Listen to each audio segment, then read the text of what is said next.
This is an Australian Living Labs Innovation Network presentation. Our mission is to promote Living Labs in Australia, develop the practitioner base, and foster collaboration opportunities with Living Labs everywhere. Today we're talking to Zsuzsanna Bódi and Paolo Aversano, the Association Manager and the Network Manager at the European Network of Living Labs based in Brussels. We started to talk about a little bit about ENoLL, so perhaps you can give us a bit of an overview of how ENoLL was born and what are its kind of core activities. Who wants to start? Well, I can start saying something, then we help each other.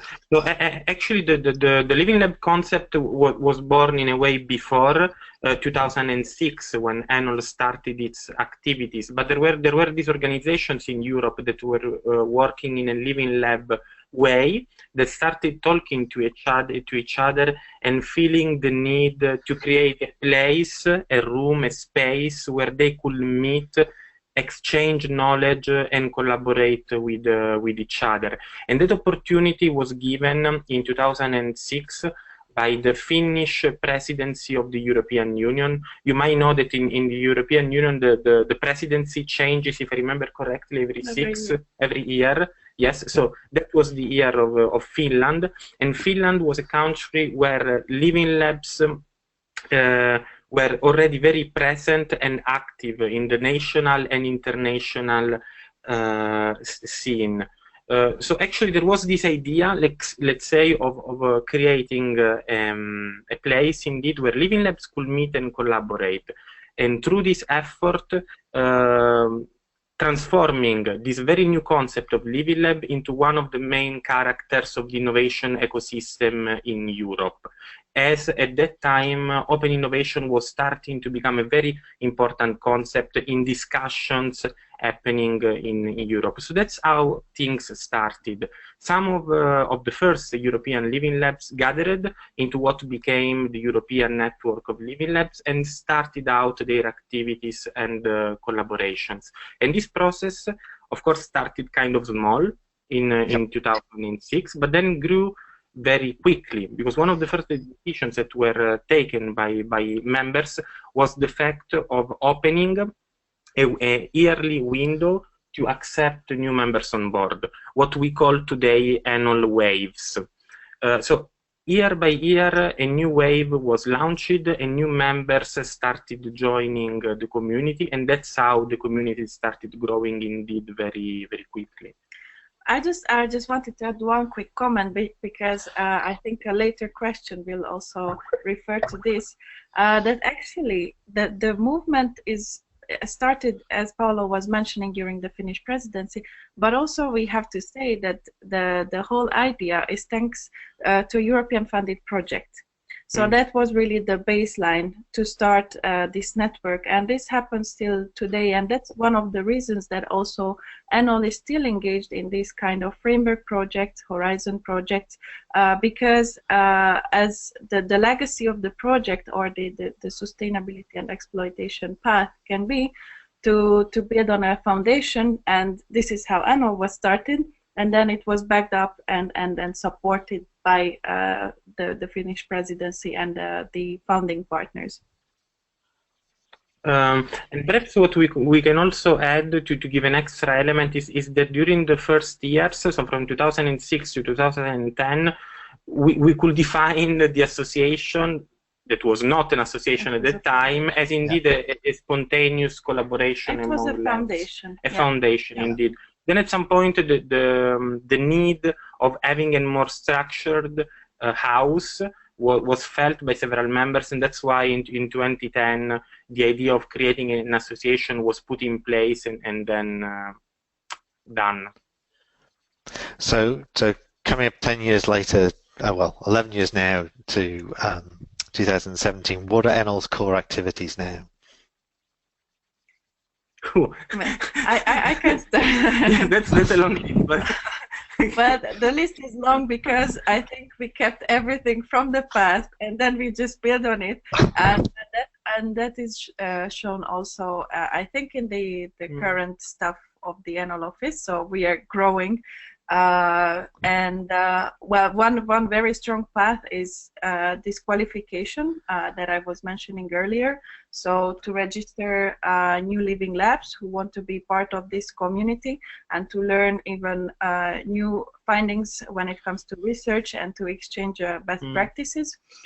So we truly support this movement by doing the validation, but also for instance, organizing such events as Open Living Lab Days, where the idea is that by bringing together the quadruple helix groups, we offer them an event, a program that is really satisfying for all the quadruple helix stakeholders, and a 4-day or now 4 and plus 1 day event where they co-create also new projects, ideas, ideally even products. So that still remains, I think, one of our main focus. And besides Open Living Lab Days, now we have more and more conferences that we are co-organizing, which are much more smart city oriented, or we have also Open Innovation 2.0 conference. Just this year we were approached by United Nations, so also environmental issues are becoming more and more focused in ENoLL's activity. So I think on a network level, that's still, I mean, it's a very important pillar for us. We cannot forget the lobby type of activities, which are mainly, I would say that the main focus is lobby type of activity for the ENoLL Council. But wherever we can, and that's one of the reasons we are hosted in Brussels, that we also interact with policymakers on a regular level, and we want to make sure that our members, they will benefit from the advantages offered by such policymakers when it comes to citizen-driven innovation. So yeah, that's still ENoLL's core activity for sure.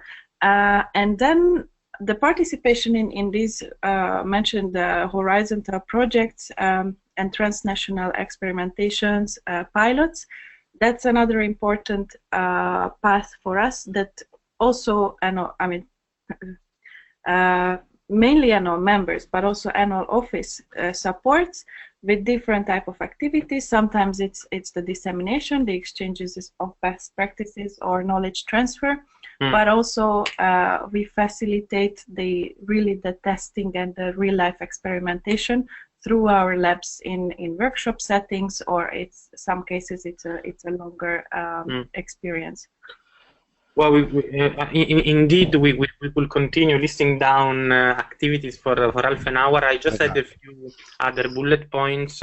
One is, for instance, the focus also on research and academia, and the fact that every year we curate a research day during our annual event that is an actual conference for researchers where they can present Living Lab related activities. Indeed, that's one thing that we are for instance doing during this period. Another important tool we offer to our members and to our followers, so to speak, are publications. So written documents where they can understand more of living labs and read about the latest trends. And another thing that I can add that links a bit to our collaboration with Australia is the idea and the desire of following more and more non-European living labs. That's kind of a relatively new trend that started, I will say, 3-4 years ago. So the fact that although originally we were born as a European network, there are more and more non-European organizations that like joining our community.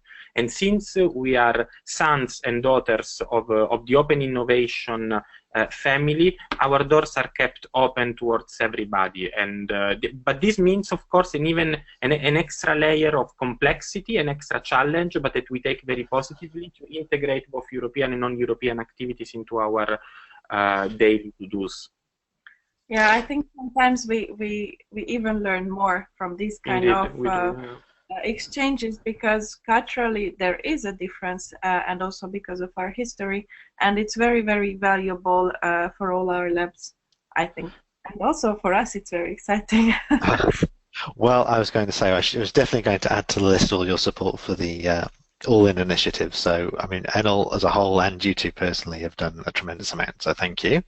And yeah, the Open Living Lab days, I've been fortunate enough to go along to Amsterdam and Montreal, and they're both great. So, and where is it this year, just for everybody?